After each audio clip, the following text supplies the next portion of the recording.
Welcome back to Barsand Homestead, everybody. Those of you that are here for the first time, welcome. My name is Barney. Today we want to talk about the wood splitter. We're going to be getting right into that in the video here quite shortly. I just wanted to give you a little heads up about our wood splitter though. Sandy and I had just moved into a new neighborhood up here in the north, and we had this old farmhouse and we had put a wood stove in it. And we're out in the yard cutting up some dry old pine logs and boards and stuff to burn in the stove. And one of our neighbors drove in. And we had met him a couple of times, and he goes, "What are you doing?" And I said, "Well, we're making firewood."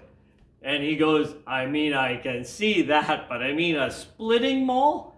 Because I was power sawing the blocks, Sandy was standing them up, I was splitting them, and then she would be loading them in the bucket of the backhoe or whatever, and we'd haul them to the house. So he was quite astonished. "You're a splitting maul?" And I said, "Well, I'm the splitting maul, a splitter, that's all we have."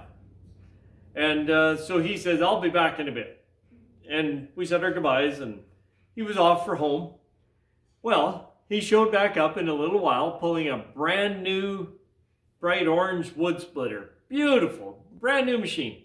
And he says, "You guys take and use this to do your wood there. And by the way, don't bring it back to my house until springtime, because I don't need it till then, and you need it more than we do." So I can't say my neighbor's name, but I just want to thank my neighbor for his generosity and pray for God's blessing upon him.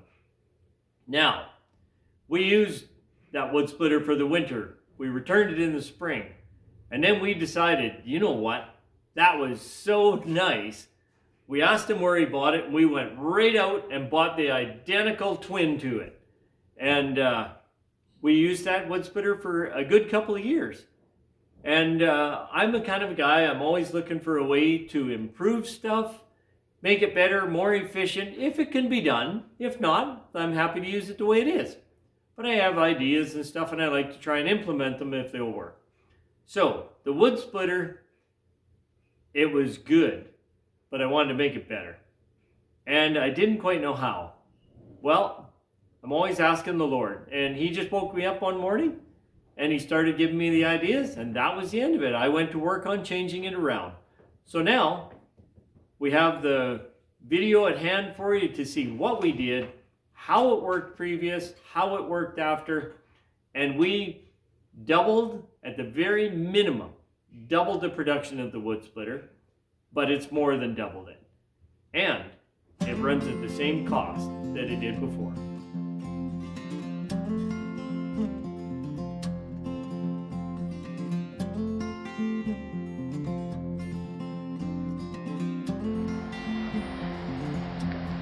G'day all. Winter project. Pretty cold outside. This week it's going to get down to minus 30 in the daytime, I think minus 36 at night, Celsius. So I brought the wood splitter in, and if you look right here, this cylinder pushes this blade out, and the block of wood would have been sitting there up against this blocker, and you only get to split the block in half once. So what we're going to do is install this blade at this end, and you'll be able to raise or lower it. We'll build a little table out here to catch the wood. This plate will be off of here, and it will be mounted on this end. So it'll be a straight plate that pushes down and pushes it through the knife. It'll push it right like that up against the knife and push it through. So we'll either have, it'll actually be one blade here, because this will go down like this. I'll make it so it goes down inside, like so. It'll be one blade, or when I raise it up, it'll be 4 blades. So it should work. That's the program. Okay, we've had some time to get back onto the wood splitter. There she is. I can show you what I did here. If you remember, this had a blade at this end where the ram pushes out, and I cut the blade off right there, nice and square, put this pusher plate on that I took off that end down there. Used to be a wall down there.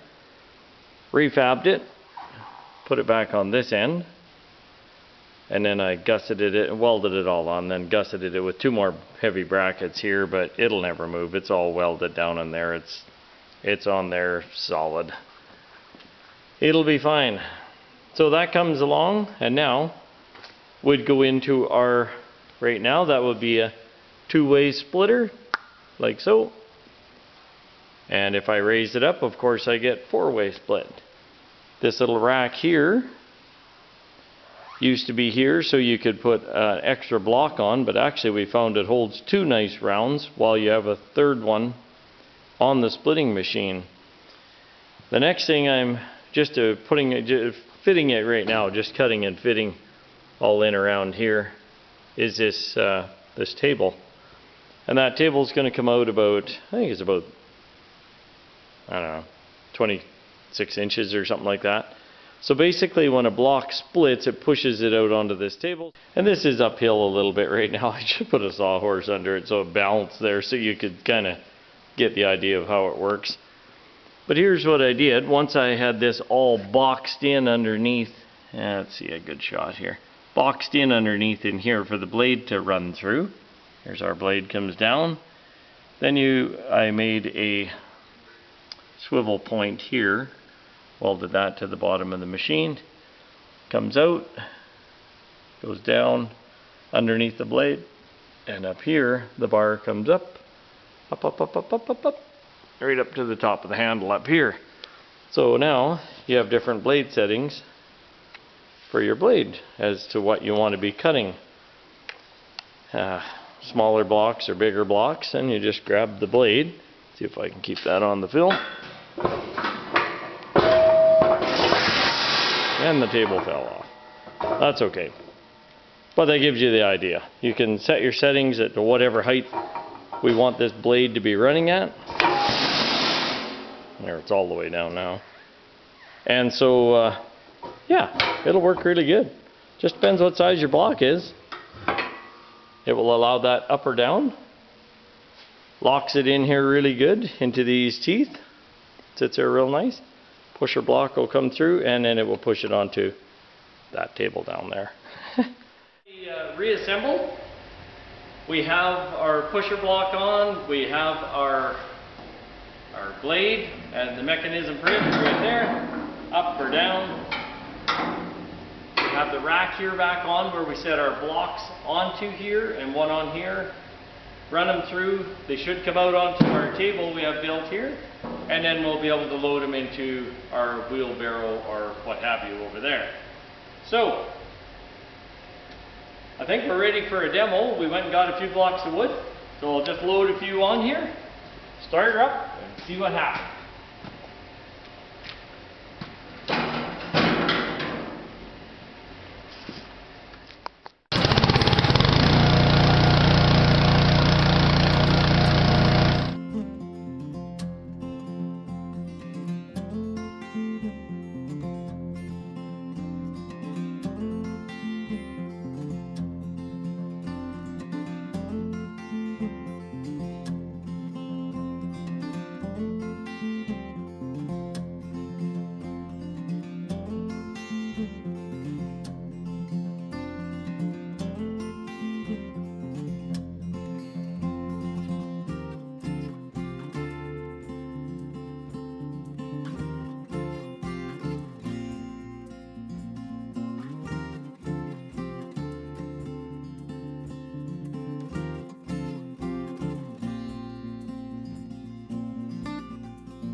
Okay, so trial run. That was our first blocks we put across it since we did our modifications. And so we did notice right away they opened up a bit and one fell on the floor down there. If I put my hand around here and just cradled them for a second, then they were okay till this person could get at them. But may take and build a little side here just to bounce them back down onto the table. They won't go over onto the floor. Otherwise though, it worked really well. I'm very happy with it because it saves 3 extra pushes on there.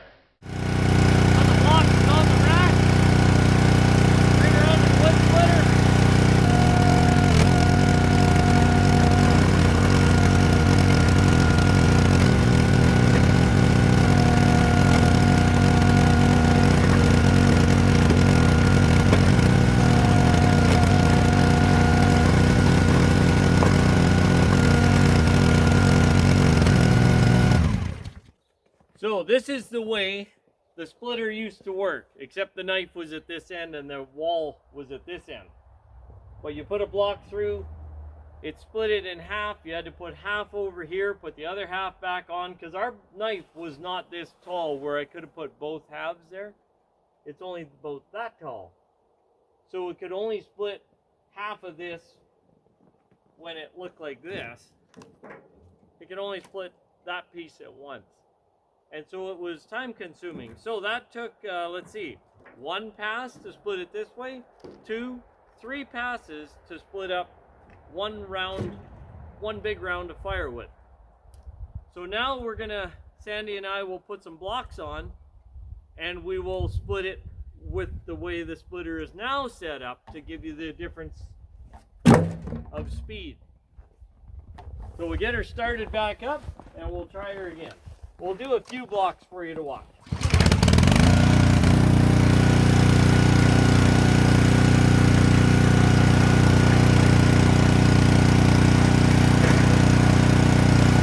going to do a really big one right off the start.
So, as you can see,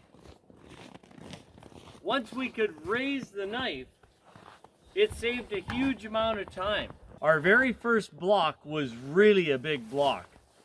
I could have split it in half, such as the old splitter used to do, but we thought we would put it through, and we wound up getting 6 blocks off the very first one that were good sized blocks. Well, 2 little ones and 4 big ones. And then after that, we just about split every one with each block after that with 1 push. Nothing fell off the sides anymore. The little walls just bounced it back on. And it winds up that 1 push took the place of 3 pushes with the round. So it worked out really well. And just in a few short strokes, that's quite a bit of firewood in the backhoe bucket there. So it worked out. We're very pleased with it. It has done really good. As you can see, Sandy can maneuver the blade and run the splitter as easy as I can. And the blade, of course, has a bit of weight to it there, but you can grab with 2 hands and pull it up, and it works out really well. I wasn't sure if the handle coming up here would be in the way, and I figured I would just modify it more to this position if it did, but it's not in the way at all. The blocks go right on past it, so nothing even bumped it. It worked out very well. We're happy with our splitter. Tell us what you think in the comments below. We're looking forward to seeing you in the next video. Thanks for stopping by, and God bless.